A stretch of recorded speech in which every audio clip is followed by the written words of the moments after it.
Tumsifu Yesu Kristo. Bwana Yesu asifiwe. Ndugu zangu, viongozi wangu wa kanisa, viongozi wa chama chetu, naibu katibu mkuu, mwenyekiti wetu wa kanda, mwenyekiti wa vijana, ndugu yangu Matata, na viongozi wote ambao wametoka nchi nzima. Naomba sana Mungu anisaidie niwe na ujasiri wa kusema sijazungumza chochote tangu msiba huu ulipotukuta. Hawa na Matsa na watoto wako Hilda na Atsa, nawapa pole sana. Msiba ni wetu sote.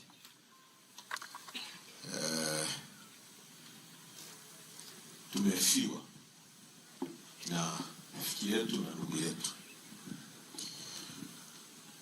Siwezi, ndugu yangu amelala pale, na baadaye nitaomba kakaangu Manchari aseme kwa niaba ya familia yetu. Ni ndugu yetu, ameanza kufanya kazi pale nyumbani kwetu miaka ya 90 na kitu, 96. Nilikuwa shule ya msingi. Baba yetu alikuwa na Land Rover inaenda Mgumu huko. Alikuwa anaendesha. Mimi wakati mwingine nilikuwa nakuwa conductor nikitoka shule. Kwa Sweze ana mchango mkubwa sana kwenye maisha yetu wote, kwa sababu alikuwa sehemu ya kutafuta fedha ambayo ilitumika kunilipia mimi ada, kulipia ndugu zangu wote ada, kuleta chakula mezani. Kwa hiyo mimi nimempoteza mtu wa karibu sana. Tumekuwa naye kipindi chote hicho. Amefanya kazi kwetu, anatoka, anaenda sehemu nyingine, anafanya kidogo tu, anarudi tena nyumbani. Siku baba yetu anafariki, Chacha nakumbuka alisema msimwache Sweze, muwe naye. Na mimi nilipoanza mapambano haya, kabla sijawa mbunge, amekuwa na mimi, ameniendesha nikiwa mbunge na ameniendesha nikiwa makamu mwenyekiti. Kazi hii tunayoifanya haipaswi kuwa kazi ya hatari. Ni kazi inapaswa kuwa ya halali kabisa. Tangu mwaka 1992 tuliridhia kwamba tutakuwa na mfumo wa vyama vingi vya kisiasa. Na vyama vingi vya kisiasa, wajibu wake hasa vinavyojitambua sio kusifia vyama vingine. Hatuko hapa kusifia Chama cha Mapinduzi, hasa kwa yale makosa wanayoyafanya. Wala hatuna chuki na mtu yoyote. Tuko hapa kutimiza wajibu wetu wa kikatiba na kisheria. Lakini kazi hii kwa bahati mbaya sana imegeuzwa kuwa kazi ya hatari. Ni kazi ambayo kila siku tukitoka, maana yake umekubali watoto wako wawe yatima, kama Atsa sasa hivi ni yatima, na umekubali mke wako awe mjane. Mimi nimekuwa na Sweze kwa karibu sana. Temptation au ushawishi uliopo utafuta watu walioko karibu na mimi, ninauelewa, ninajua. Lakini Sweze ni ndugu yangu, ndio mtu pekee ambaye mimi akiniendesha, sijui Malema amejua, huwa nasinzia kwenye gari. Nimeendeshwa na madereva kadhaa wa chama, wapo hapa wanaweza kuthibitisha. Huwa siwezi kusinzia, hata iwe usiku wa manane. Lakini Sweze akiniendesha mimi na kuwa na amani. Nimepata shida kubwa sana. Kubwa sana. Na sijui, hili ni shambulio kubwa sana kwangu binafsi na kwa chama chetu. Na ndugu zangu, siku yenyewe tuliachana na Suezi usiku akiwa mzima. Mimi nasema kila mtu anajua, mimi nimekaa na Suezi, nimewaambia tangu mwaka 96 niko shule ya msingi. Hakuna siku yoyote ambayo Suezi akiwa nyumbani kwetu amewahi kurazwa akashindwa kuja kazi wala kuugua. Kwa sina historia yoyote kwa miaka hii tangu 96 mpaka leo, miaka zaidi ya 20 ya Suezi kuugua. Sina hiyo historia. Nakumbuka wakina Mlimi, tulikuwa kwenye gari yangu huwa niko na wasaidizi wangu wawili na walinzi na mpiga picha wetu nasi. Kwa tunamwambia kesho kutu unatimiza miaka 52 tarehe moja. Wewe huna pressure, huna sukari, kwa wewe maisha yako ni tunataniana, tuko mbugani Katavi. Anatumia neno kwamba mimi niko mti.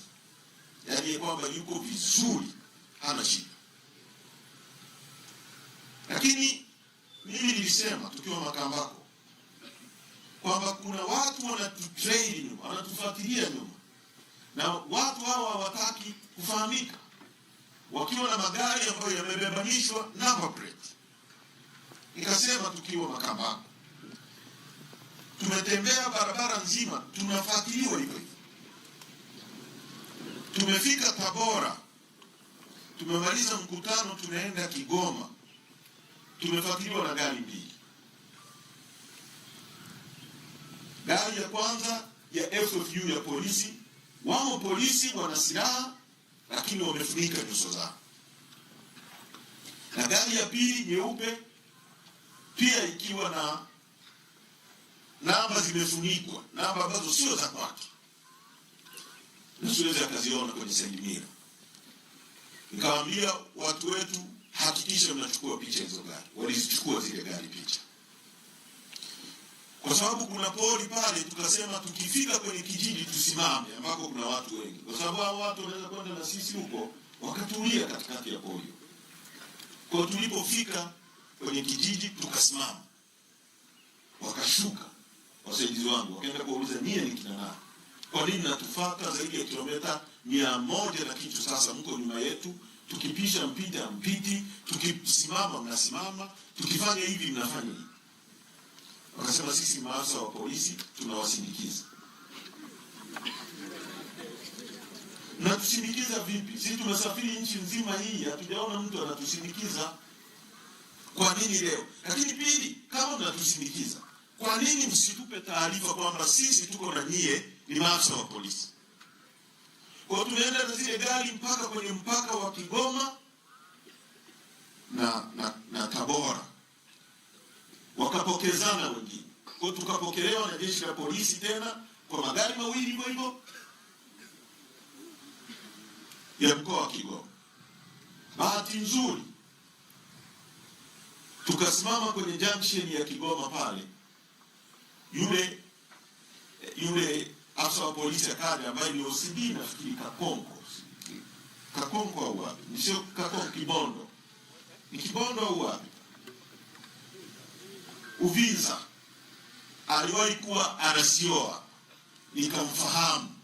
Nikamwambia kwa nini mnatufuatilia? Mimi niko kwenye patrol ya kawaida. Patrol ya kawaida una patrol kwenye barabara kuu nyuma ya gari yangu. Kwa tumeenda hivyo mpaka tunafika Kigoma, mara tunakuta gari za kawaida ambazo sio za serikali zimepaki suspiciously. Watu wangu wana ujuzi wa kuona hicho kitu, wakaona sio kitu cha kawaida. No, imepaki, watu wamefungua milango, lakini macho yote ukiangalia ni kwenye gari yetu. Tumefika Kigoma. Tumekaa pale siku ya kwanza, siku ya pili, siku ya tatu, ambayo tulikuwa tunaondoka tarehe 1. Suezi tumeagana akiwa mzima, haja complain chochote, amekwenda kulala. Suezi ndio huwa anawahi, mimi nafanya mazoezi, nakutana naye tukiwa tunaenda kwenye mazoezi asubuhi, ameshafika anafuta gari yake na kila kitu. Nimeenda mazoezi, nimerudi, wale waliokuwa wanaondoka na wauliza kwa nini mjaondoka? Suezi hajafika. Kama hajafika kwa nini? Tunapiga simu yake hapokei. Tumesubiri pale, baada ya muda nikamwambia hii sio kawaida. Hebu Masu na kijana mmoja anaitwa Masu. Hebu fuatilia zoezi, wewe ndio unajua mnapolala amelala wapi. Nenda pale, anagonga mlango, zoezi afungui mlango. Simu zake zinaita, hazipokelewi. Ndio kwenda polisi waje tusaidie kuvunja ule mlango. Sasa ndugu zangu, niseme kwa nini tuna mashaka. Moja, tumefuatiliwa siku zote kinyume cha utaratibu wa sheria na kinyume cha sheria za nchi yetu, polisi kutraili nyuma yetu bila sababu ya msingi. Cha pili, tukiwa tunasubiri kufanya postmortem,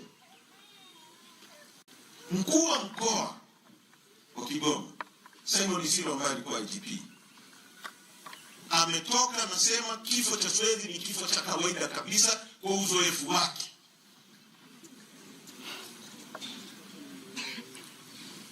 Kabla Swezi hajafanyiwa postmortem, kabla hatujajua ni nini kimetokea.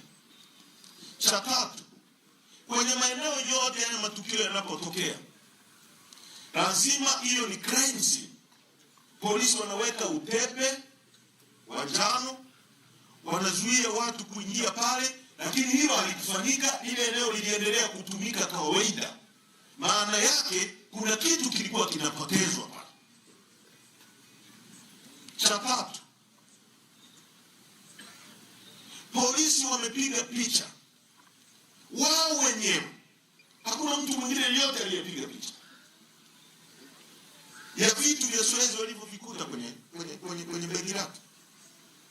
Lakini ajabu, wakalilizi picha za dawa za kawaida, dawa za maumivu au za tumbo, kwa sababu ni fragile, nimeambiwa ni fragile, na dawa za maumivu ya kichwa. Lakini story ikaenda kwenye mitandao kwamba Swezi amekutwa na dawa. Maana yake ni kuandaa umma kisaikolojia kwa kitu ambacho walikuwa wanapanga wao. Kwa sababu kama ni vitu walivyomkuta navyo, kwa nini hawakusema kwamba Swezi amekutwa na shilingi 420, amekutwa na nguo, amekutwa na simu na vitu vingine vyote walivyovikuta? Kwa nini waseme kuhusu dawa peke yake? Kwa nini? Nchi hii level ya professionalism haipo kabisa. Sisi tumezungumza na wale madaktari kwa karibu sana. Na hata hicho kinachoitwa uchunguzi wa kisayansi katika nchi hii unategemea nini? Wao wenyewe ndio wamechukua sample, wao wenyewe ndio wanatunza sample, wao wenyewe ndio watapima mkemia mkuu wa serikali au ofisi ya serikali nyingine yoyote. Lakini hata hao watu tuliowasubiri kwa siku 3 wamekuja kutoka Bugando na kutoka Geita. Kabla ya kufanya postmortem ambayo tulikubaliana kufanya asubuhi, wakasema tunasubiri mtu mwingine kutoka Kilwa Road. Lakini wakati huo wakaenda kwenye kikao na mkuu wa mkoa. Mkuu wa mkoa ambaye tayari ameshasema kifo cha Swezi ni kifo cha kawaida. Wameenda kuzungumza nini kwenye kikao na mkuu wa mkoa? Mtu ambaye tayari yeye ana opinion yake ambayo sio ya kisayansi kwamba Swezi amekufa kifo cha kawaida.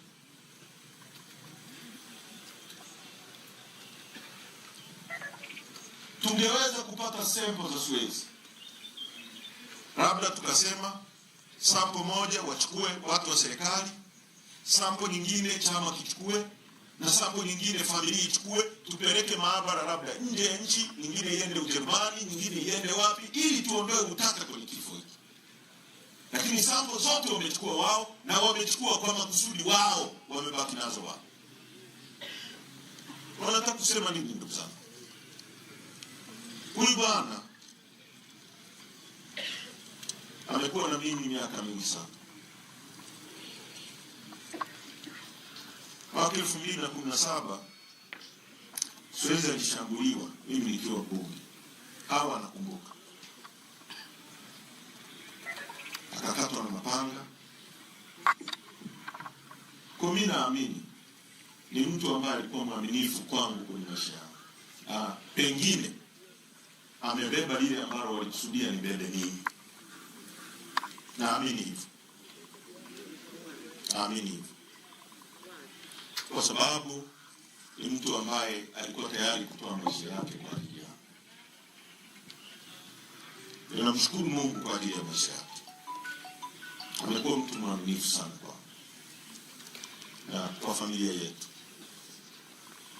Ndugu yetu Swezi, leo tunakuaga.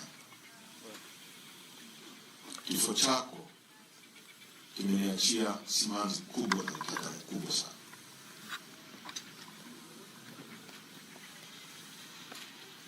Nimekuwa na wewe maisha mengi sana. Kama alivyosema naibu katibu mkuu, Swezi hata siku mtoto wake Aksa anazaliwa hawa nakumbuka. Tulitoka mgumu, mimi ndio nilimnunulia beseni. Amekuwa rafiki yangu sana. Ni mtu ambaye kwa nidhamu yake alisema hata simu ya smartphone hataki kutumia kwa sababu hataki kukaa na chati hivi wakati anaendesha gari. Akikaa kwenye steering apokee simu, utamsikia amefika ndio anamwambia nilikuwa naendesha gari. Alikuwa na nidhamu ya hali ya juu sana. Nimekaa na madereva wengi sana. Sijui kama nitapata mtu kama yeye. Nimeumia sana kwa kiwango kikubwa. Lakini nataka niahidi mbele yenu. Dunia hii imesogea sana. Kila kitu kitakuwa wazi siku moja. Tuwe hai au tuwe tumekufa,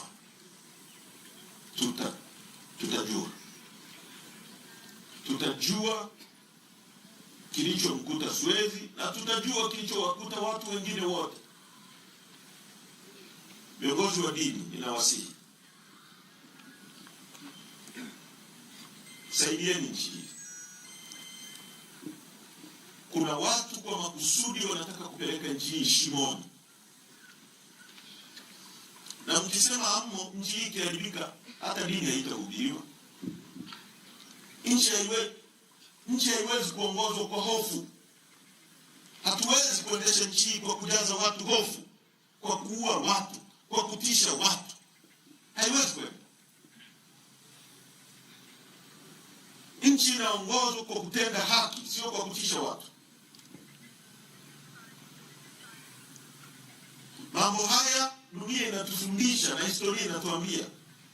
Kote yalikotokea yameingiza nchi kwenye machafuko. Nchi nyingi zimeingia kwenye machafuko kwa sababu ya mambo kama haya. Watu hawana imani na vyombo vya dola. Mimi binafsi naweza sina imani na jeshi la polisi, sina imani na vyombo vya dola vya nchi. Sina imani hiyo kwa sababu ya matukio mengi ambayo yametokea na yanageuzwa. Watu wameuawa kwa maelfu tarehe 29.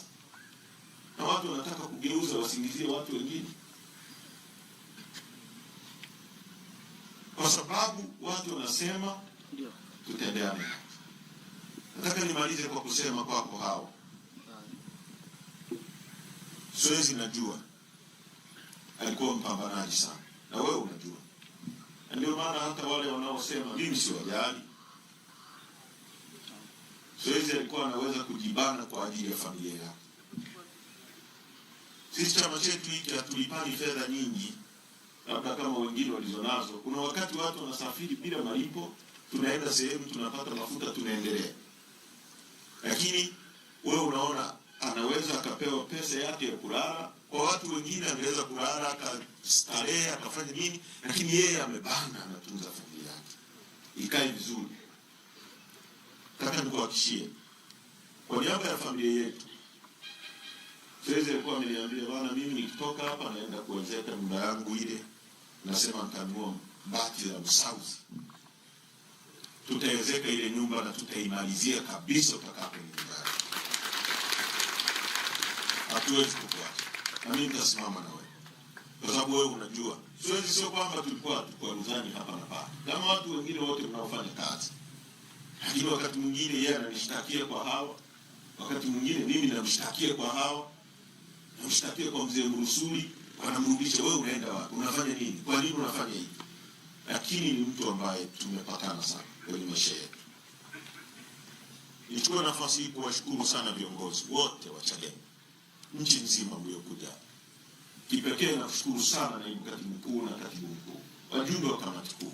Mungu awabariki sana. Nataka nimshukuru ndugu yangu Zitto Kabwe. Bayona njoo.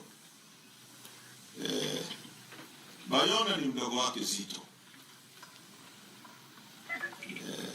Tangu siku ya kwanza tumepata matatizo haya. Tulienda jioni kuhani msiba wa mama yake, Mama Shida Salum, ambaye alikuwa mjumbe wa kamati kuu. Tulienda na Suezi. Asubuhi Suezi akafa. Tangu siku hiyo Bayona amekaa pale hospitali, hata nguo sidhani kama amebadili. Na yeye ndio aliendesha mwili wa Suezi tangu Kigoma mpaka hapa. Kwa niaba yetu na watu wa Tarime na hawa na familia yetu, utupelekee shukrani zetu kwa Zitto. Tunamshukuru sana. Na mafuta, ametoa gari, akaweka mafuta kwenye hiyo gari, imesafirisha ndugu yetu mpaka imefikisha. Tunashukuru sana. Na washukuru sana ndugu zangu. Sijui hata niseme nini. Lakini Mwenyezi Mungu atusaidie katika kipindi hiki. Mimi nimeguswa sana, nimeumia sana kwa kiwango kikubwa. Lakini siwezi kurule out kwamba huu msiba ni msiba wenye utata mkubwa, ni msiba ambao mimi naamini is not a natural death. Suezi hajafa kifo chake cha asili. Viongozi wa dini mtatusaidia kwenye hilo, kwenye maandiko sijui yanasemaje, lakini mimi naamini kwamba ndugu yangu hajaondoka kwa kifo chake cha asili. Ameondoka akiwa anapambania maisha yangu na maisha ya nchi yetu. Nafikiri tumempa heshima anayostahili. Asanteni sana na Mungu awabariki sana. Asanteni kwa kusikiliza.